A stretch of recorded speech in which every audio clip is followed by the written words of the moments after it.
really what the Lazarus Project is about bringing to life a text. The really exciting thing is that I think with this technology, it's still in its infancy, and we are on the brink of being able to recover a whole host of texts that have been written off or are simply entirely unknown. In other words, we're about to change the canon of Western literature.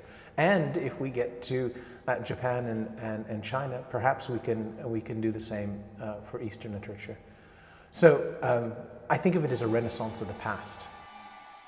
I've been working on the Vercelli book, it's so neat to be able to work on that. We're going to be imaging, we've imaged about 70 folios so far, and we're going to be imaging like 70 more.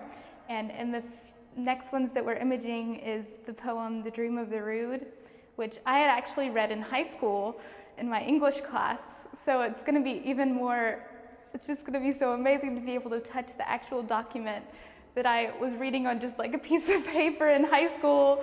And it really impacted my life when I read the poem just in my English class, so I can imagine how it's going to be actually seeing it in real life.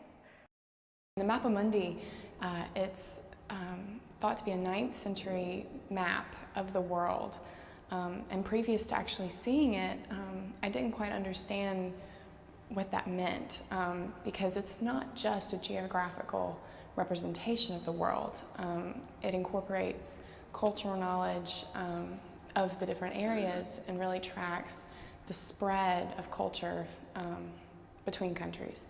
And so it's a really fascinating find. And to see it with the naked eye, so much of the detail's lost.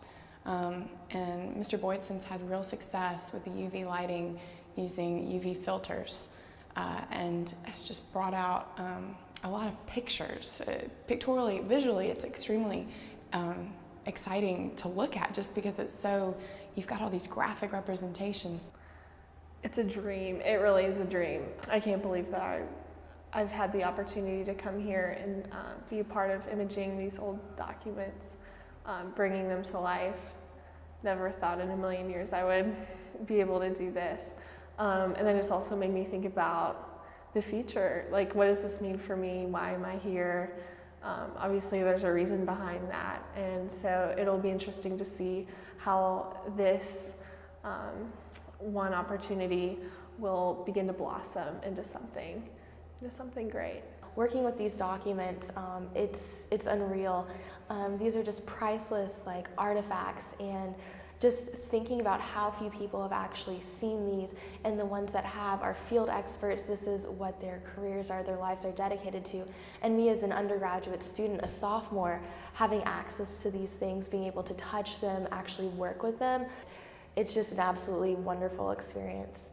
So it's really great having Greg, whose knowledge of what we're looking at is so profound, and then to work with the students and see the students catch the vision and understand a bit about what we're doing. I mean, it's unbelievable, because you come in and you're immediately faced with this, 10th century document, and you're touching it, you're moving it, you're imaging it, interacting with it, and to be able to see it, with the naked eye versus under all of the different spectral lighting we're using.